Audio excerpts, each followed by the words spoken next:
who's on Long Island today. What's going on, Adam? Can you get into detail about what happened with the Sykes Portnoy Sheen project and how that fell apart?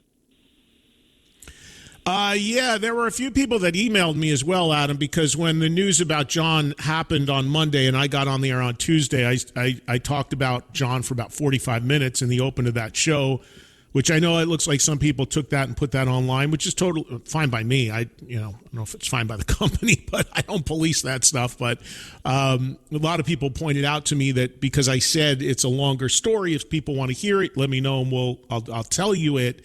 So people have emailed me asking me about that, to do that as well, Adam. So yeah, I'll give it to you right now, and I'll give it to you in a, and thanks, Adam. I'll try to condense it as much as possible to not eat up too much time, but it's something I get a ton of questions about this,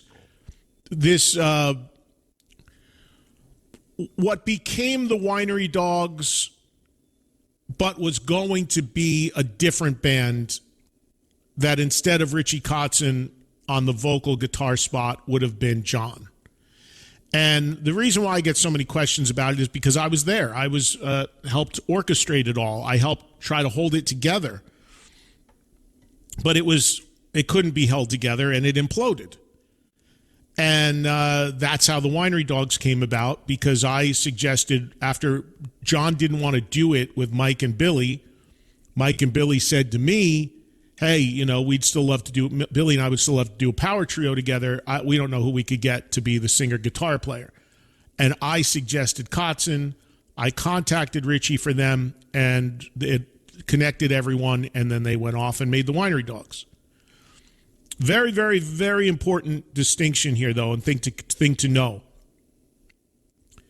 When people listen to the Winery Dogs record and those songs on it, the first record, Elevate, and all of that, it's an amazing record. There are people wonder, like, is that the music that the band would have been doing with John? No, not at all. That music had nothing to do with the Sykes project. The music and the songs that they would have done if John would have stayed in the band were all songs John wrote, and completely different material, completely different. Once Richie plugged in with those guys, he brought that material in with Mike and Billy, and it became what the Winery Dogs are. But if the band would have happened with Sykes, none of those songs on the Winery Dogs records were written exclusively when Richie came in. The songs that they would have done if it was John predominantly wrote, and those are the songs that are on this still yet to be released record that John made 10 years ago at least. But the story goes that the people want to hear is, so this would have been about 2015. Would have been about 2014, 2015, somewhere around that. And Billy and Mike are doing a band with John Sykes. The band didn't really have a name, but they were going to potentially call the band Bad Apple. That was the working name of the band. They started working on material at John's home studio in Northridge, California. And they demoed songs. And the demos are very, very rough. They were basically live, just all of them playing live, to these songs that John wrote. And they came on that metal show to promote it. Mike and John did. Mike and John, it aired. It exists. That's why those photos you see out there with Portnoy, me, and Sykes, that was all of that time where that band was, we all thought, going to happen. And John and Mike came on the TV show to announce the formation of that band. And then shortly after the show aired, it fell apart. And it fell apart for a lot of different reasons. It fell apart because, as I mentioned with John, as talented as he was, he also was very, very guarded, very, very untrusting, very complacent at times, just not trusting, not, moving at a very slow pace. And Portnoy is the total opposite. So that was really at the core of it, at least from what I saw. And anyway, the story of all this is that I went out to, there's a guy who actually reached out to me yesterday about all this, a legendary figure in the music industry named Derek Schulman. Derek signed Bon Jovi. Derek has a huge history in the music industry. Derek himself was a musician at one point. He headed record labels, all this stuff. Derek was managing this band and John Sykes at that time. Over the last 10, 15 years, tons of people wanted to work with John, management, label, etc. Some did, and it imploded. Some never got off the mat. Again, he was not the easiest guy to deal with, if I'm being honest, in that way. So Derek was managing the band at that time. And Derek knew that I was one of the few people that John liked and respected and trusted. And I was out here doing that metal show. And it was out here, meaning here in L.A. Again, it's probably around 2014. And I had a day off from shooting. And I was hanging out with Don Jameson. And I get a phone call from Derek. And Derek says to me, Ed, can you come out to John Sykes' house in Northridge? And I was like, well, Derek, I'm in L.A., but it's a day off. I'm with Don, and we're, whatever we're doing. We're going to lunch. We're going to do something. And Northridge is, with traffic can be 2 hours from where we were. But he said, look, here's what's going on. I know you want to see this band happen, but it's starting to implode. And this might implode today, and you might be the only guy that John will listen to kind of hold it together. Can you come out here?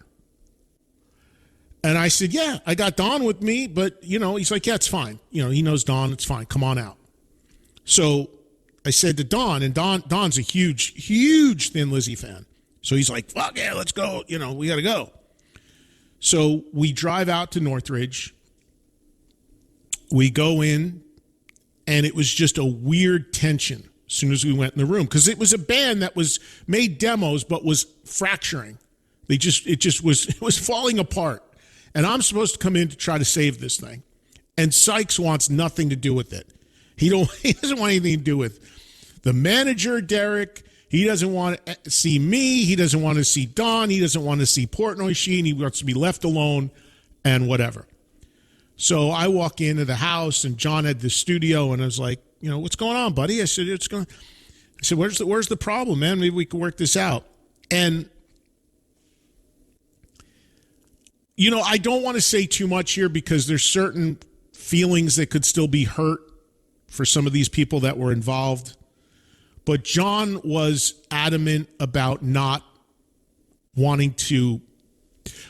sold on the band, the lineup, the trio, the whole thing. He wasn't sold on all the personnel making sense. We'll leave it at that. And I'm in this studio with him, me, him, and Derek, the manager. And Don was like kind of walking in and out from what I remember. And the manager, Derek, kept saying, listen, John, why don't you just play the demos for Eddie so he can hear what's going on, and he can give you his thoughts, and you can see what you talk about it with him from there.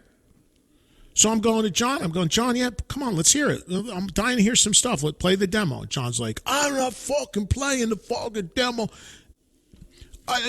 It's not ready yet, mate. It's not ready. I'm not playing it. It's not ready.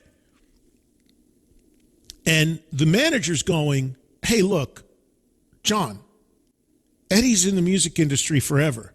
He knows what a demo is. He knows that it's not fully done. He knows what a demo is. He's listened to a million demos. Play him the demo. He's got to hear what you're doing. John, I'm not playing the fucking demo. He's like, he's just getting really worked up about it. And now I'm getting uncomfortable because I don't want to piss John off. It's like, I'm just here because the manager called me out. It was crazy. And the manager, and then Mike comes walking in, Portnoy, and he's just like, come on, man, play the demos or whatever. And Mike's like happy-go-lucky, whatever. Sean's like, you fucking go back in the other room, man. I don't want to know about it. He was like, it was bad. And then Don, because Don had no skin in the game. Don was just there along for the ride. There was a point, and Don and I laugh about this all the time. There was a point where John got so upset at me just standing there waiting to hear a demo, and Billy Sheehan was out in his living room, and Portnoy bopping in and out like without, ready to go, and the manager hovering, trying to orchestrate this, that John gets up out of the chair and he looks at Don and he goes, you know what, Don? You're the only person not pissing me off right now. Come on outside, man. Let's go sit by my pool and have a nice cold soda. So Don is like, okay, let's go, John. So John gets up out of the chair, and next thing I know, I'm looking through the glass sliders out to John's pool, and there's John and Don sitting on pool chairs, opening a cooler and cracking a Coke. And Don is like loving life because this is a hero, and he's like sitting there talking Thin Lizzy by the pool while I'm inside with Billy, Mike, and the manager, Derek, trying to hold this band together and trying to figure out what the hell is going on.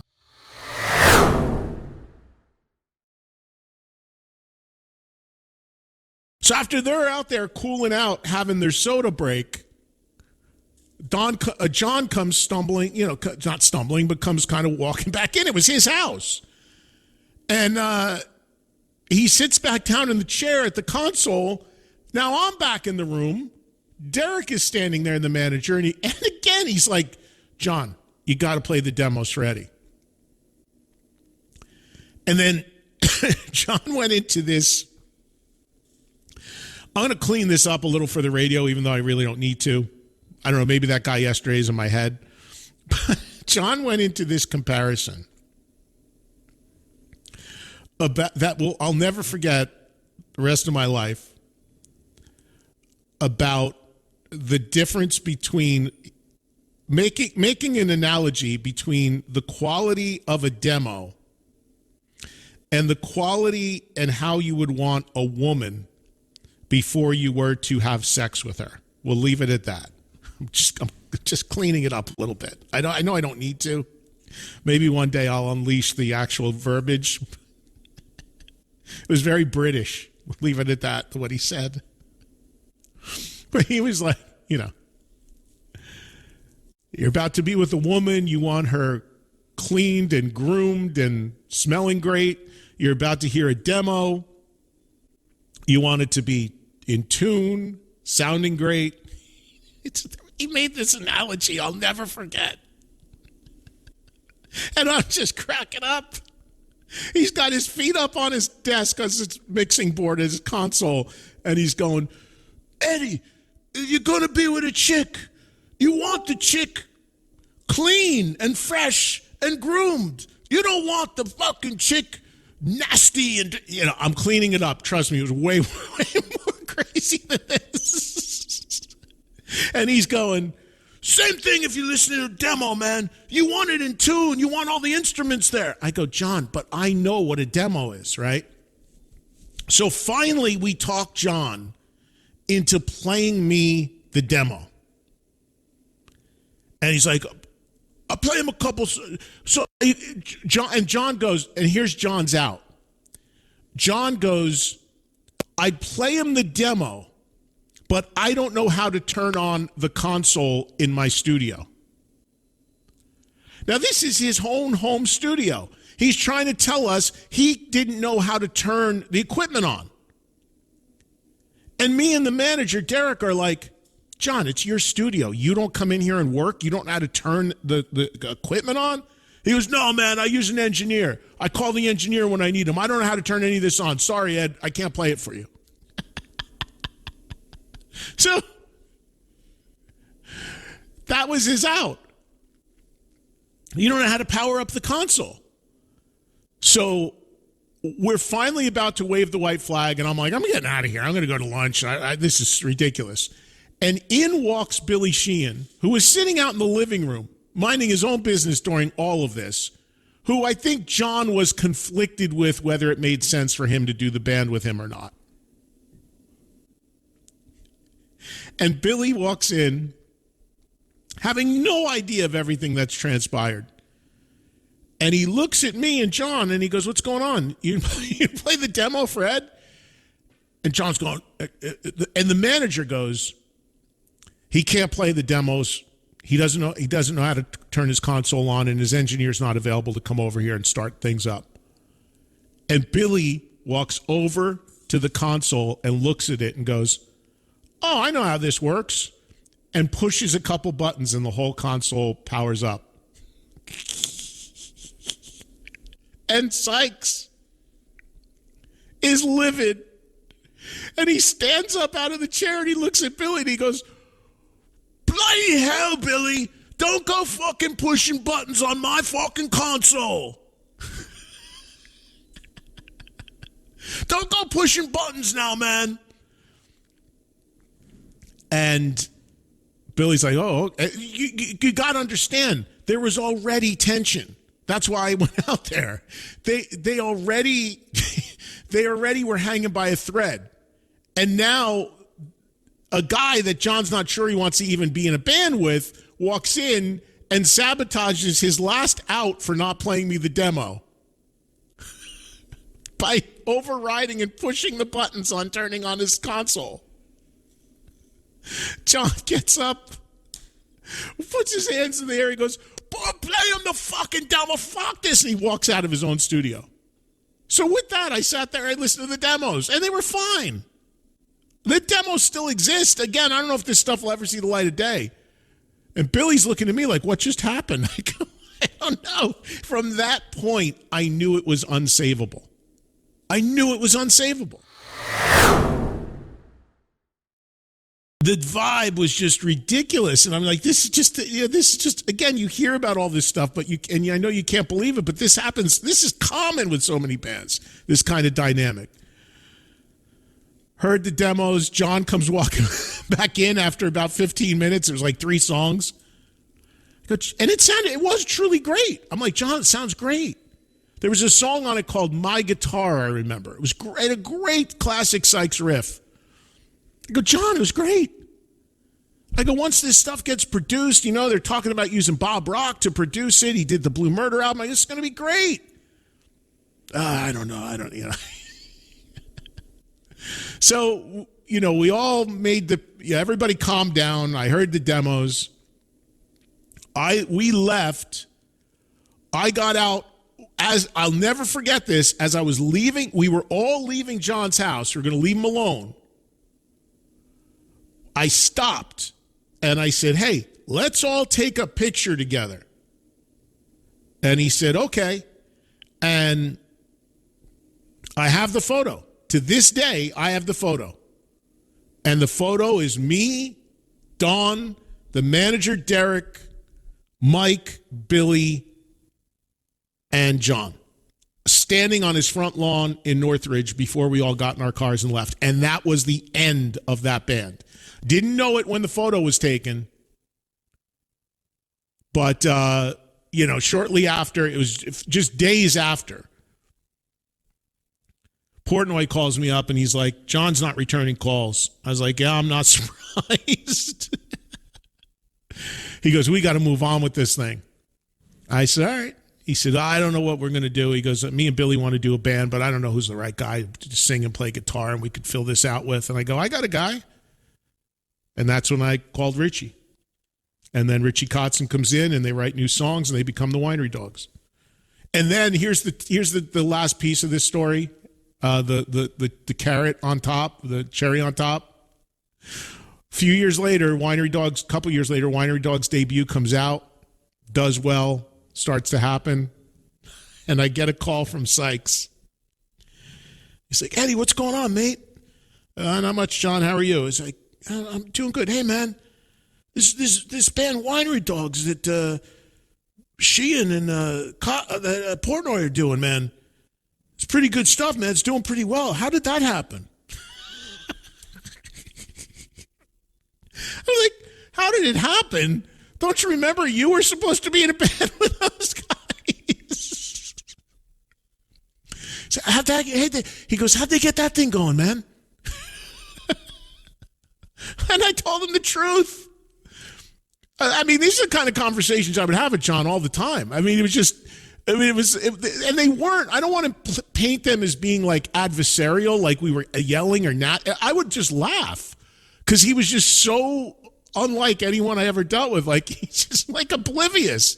And I'm like, John, when you bailed with those guys, I suggested Kotzen and it worked.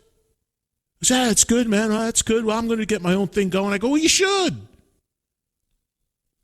And then he went and recorded a record of those songs with other musicians. And those 2 or 3 songs that are out on YouTube over the last 10 years are from that record, but the full record is yet to come out. I don't know what's going to happen to his archives. I don't know what's going to happen to that record. I hope some way it gets put out. He took a record deal for the record. He refused to release it with the label. So, that's Sykes in a nutshell, man. For the talent and the ability, there was just so many little quirks and difficulties he had to navigate around.